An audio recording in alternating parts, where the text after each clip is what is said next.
Good afternoon. എൻ്റെ video നിങ്ങൾക്ക് ഇഷ്ടപ്പെടണമെന്നില്ല. ഞാൻ പറയുന്ന ഒരു ലാംഗ്വേജ് അതും നിങ്ങൾക്ക് ഇഷ്ടപ്പെടണമെന്നില്ല. പക്ഷേ എൻ്റെ മെസ്സേജ്, ഞാൻ എൻ്റെ മനസ്സിൽ കിടക്കുന്ന മെസ്സേജ്, 40 വർഷത്തെ വർക്ക് ചെയ്ത 40 കമ്പനിയിൽ കയറി വർക്ക് ചെയ്ത് പ്രാക്ടിക്കൽ എക്സ്പീരിയൻസ് ഉള്ള ഒരാൾ ഇക്കാര്യങ്ങൾ പുറത്ത് പറഞ്ഞിട്ടില്ലെങ്കിൽ അത് എന്താണ് എന്നുള്ളത് കൊണ്ട് മാത്രമാണ് ഞാൻ ഈ വീഡിയോ സീരീസ് ആരംഭിച്ചത്. ഞാൻ യൂട്യൂബിൽ നിന്ന് പൈസ ഉണ്ടാക്കാൻ ശ്രമിക്കുന്നില്ല, സ്പോൺസർ ആഡ് ഞാൻ നോക്കുന്നില്ല. എൻ്റെ മെയിൻ മെസ്സേജ് വന്ന് ട്രീ പ്ലാന്റിംഗ് ആണ്. ഭൂമിയെ ശ്വാസം മുട്ടിക്കുന്നുവല്ലോ, ഈ ഭൂമിക്ക് നമ്മൾ എന്തെങ്കിലും ചെയ്യണമല്ലോ. നമ്മൾ ജനിച്ചു വരുമ്പോൾ കണ്ട പ്രകൃതി രമണീയമാണോ എന്ന് കാണുന്നത്? ആ വിഷമം മനസ്സിലുണ്ട്. പെട്ടെന്ന് തന്നെ മരങ്ങൾ വെച്ച് പിടിപ്പിക്കണം. ആ വെച്ച് പിടിപ്പിക്കുന്ന മരങ്ങൾ വെള്ളമൊഴിക്കാനും നല്ല രീതിയിൽ വളർത്താനും കഴിയണം. അല്ല നമ്മളെക്കൊണ്ട് ചെയ്യാൻ പറ്റില്ല, ആര് ചെയ്യുന്നു അവരെ സഹായിക്കണം. ഇത് തേടി പിടിച്ചുകൊണ്ടാണ് ഞാനിന്ന് ഓരോ ആൾക്കാരും ഓരോ സംഘടനകളും ചെയ്യുന്നവരെ സഹായിക്കണം എന്നുള്ള ആഗ്രഹത്തിൽ മുന്നോട്ട് പോയിക്കൊണ്ടിരിക്കുന്നത്. എന്നെക്കൊണ്ടാകുന്നത് ഞാൻ ചെയ്യണമെന്നല്ലാതെ ഞാൻ ഈ വീഡിയോ വെച്ച് ഒരു ബിസിനസ്സായിട്ടോ ഒന്നും ഞാൻ ചെയ്യാൻ ആഗ്രഹിക്കുന്നില്ല. പക്ഷേ എൻ്റെ അനുഭവങ്ങളിൽ ചിലതെങ്കിലും ചിലവർക്ക് മനസ്സിലാക്കാൻ കഴിഞ്ഞാൽ അത് ഏതെങ്കിലും രീതിയിലൊന്ന് പ്രയോജനപ്പെടുത്തിയാൽ എനിക്ക് സന്തോഷമായിരിക്കും. ഞാനതിൽ സബ്സ്ക്രിപ്ഷനും ആവശ്യപ്പെടുന്നില്ല, സബ്സ്ക്രൈബേഴ്സിനെ ആവശ്യപ്പെടുന്നില്ല. കാരണം 10 പേര് എൻ്റെ വീഡിയോ കണ്ടാലും അതിന്ന് 2 പേർക്ക് ഇത് ഗുണം കിട്ടിക്കഴിഞ്ഞാൽ അത് മാത്രമാണ്. ഞാൻ എപ്പോഴും ആഗ്രഹിച്ചത് കോടികൾ എൻ്റെ ബാങ്കിൽ വേണ്ട, പക്ഷെ കോടി ജനതയുടെ മനസ്സിലെങ്കിലും ഞാൻ ഉണ്ടാകണമെന്ന് ആഗ്രഹിച്ചിട്ടുണ്ട്. അതിൻ്റെ പ്രവർത്തനമാണ് ഈ വീഡിയോയിലൂടെ ഞാൻ സ്റ്റാർട്ട് ചെയ്തിരിക്കുന്നത്. ആദ്യം വീഡിയോ തുടങ്ങിയിട്ടുണ്ട്, അത് ഓഡിയോ വീഡിയോ ആണ്. ഇനി ഈ വീഡിയോ വന്നിട്ട് നിങ്ങളുടെ ഓഡിയോ മാറി വീഡിയോ ആയി തന്നെ ഇത് വരാൻ പോകുന്നുണ്ട്. ആ വീഡിയോയിൽ എങ്ങനെയാണ് ഭൂമിയെ സ്നേഹിക്കുന്നത്, നിങ്ങൾ എങ്ങനെ ഭൂമിയെ സ്നേഹിച്ചു കൊണ്ടിരിക്കുന്നു, നിങ്ങൾ ചെയ്യുന്ന കാര്യങ്ങൾ എന്താണ്, അത് മറ്റുള്ളവരിൽ നിന്ന് നമ്മൾ ശേഖരിച്ച് ആ വീഡിയോ നിങ്ങൾക്ക് ഞാൻ പ്രദർശിപ്പിക്കും. അതാണ് ഞാൻ ചെയ്യാൻ പോകുന്നത്. സോ ഇത് കഴിയുമ്പോൾ നമ്മൾ മനസ്സിലാക്കേണ്ട എന്താണ് ഗ്രീൻ ബിസിനസ്. ഭൂമിയെ സ്നേഹിച്ചു കൊണ്ടുള്ള എന്തെല്ലാം ചെയ്യാൻ കഴിയുമോ അത്തരം ബിസിനസ്സുകളെ നമ്മൾ പ്രൊമോട്ട് ചെയ്യണം. ഞാൻ പറഞ്ഞു, വഴിയോര കച്ചവടം നടക്കുന്നവരോട് പോയി സാധനങ്ങൾ വാങ്ങണം. കാരണം അവർ ഭൂമിക്ക് ഒരു വിധത്തിലും ഒരു കളങ്കം തേക്കുന്നില്ല ഭൂമിയിൽ. അതുകൊണ്ട് തീർച്ചയായിട്ടും അവരുപയോഗിക്കുകയാണെങ്കിൽ തന്നെ സോളാർ ലൈറ്റാണ്, LED ലാമ്പാണ് യൂസ് ചെയ്യുന്നത്. അത്തരം കച്ചവടം ചെയ്യുന്നവരോട് പോയി എന്തെങ്കിലും ഒരു സാധനം സൂപ്പർ മാർക്കറ്റിൽ വാങ്ങുന്ന മാതിരി ഒരു സാധനം അവരുടെ അടുത്തും വാങ്ങിച്ചു കഴിഞ്ഞാൽ നിറയെ പച്ചക്കറികളുണ്ട്, മത്സ്യമാംസങ്ങളുണ്ട്. ഇവരെല്ലാം തന്നെ വഴിയോര കച്ചവടക്കാരാണ്. അങ്ങനെ ഇരിക്കുന്നവരെ സപ്പോർട്ട് ചെയ്യാൻ, അവരുടെ അടുത്ത് പോയി സാധനങ്ങൾ വാങ്ങും എന്ന് മാത്രമേ നമ്മൾ പറയുന്നുള്ളൂ.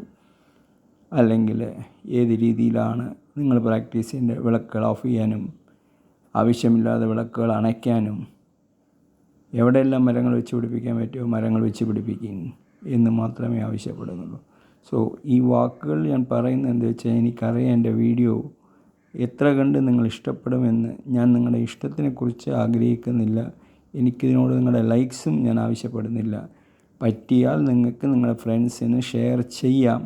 അവർക്കും ഇതുകൊണ്ട് എന്തെങ്കിലും ഒരു ഉപകാരം ഉണ്ടെങ്കിൽ തീർച്ചയായിട്ടും ഷെയർ ചെയ്യുക. കാരണം നമ്മൾ സംസാരിക്കുന്നത് ഒരേ ഒരു കാര്യമേ ഉള്ളൂ, ഫൗണ്ടേഴ്സിനെ സഹായിക്കണം. അതും ഫൗണ്ടേഴ്സിനെ സഹായിക്കാൻ ഞാനൊരു അനുഭവശാലി ആയതുകൊണ്ട് മറ്റുള്ള ഇതല്ല, ഞാനൊരു അനുഭവശാലിയാണ്. അപ്പോൾ എനിക്കറിയാം, ഓരോ ഫീൽഡും എനിക്കറിയാം. ഞാൻ അധിക ഫീൽഡ് ഞാൻ സംസാരിച്ചിട്ടില്ല. എനിക്ക് തോന്നുന്നു ലാസ്റ്റായി ഞാൻ സംസാരിച്ചത് ടോറിയാരിസ് അങ്ങനെ ഒരു ഇതാണ്. 5-6 ആയിക്കഴിഞ്ഞു.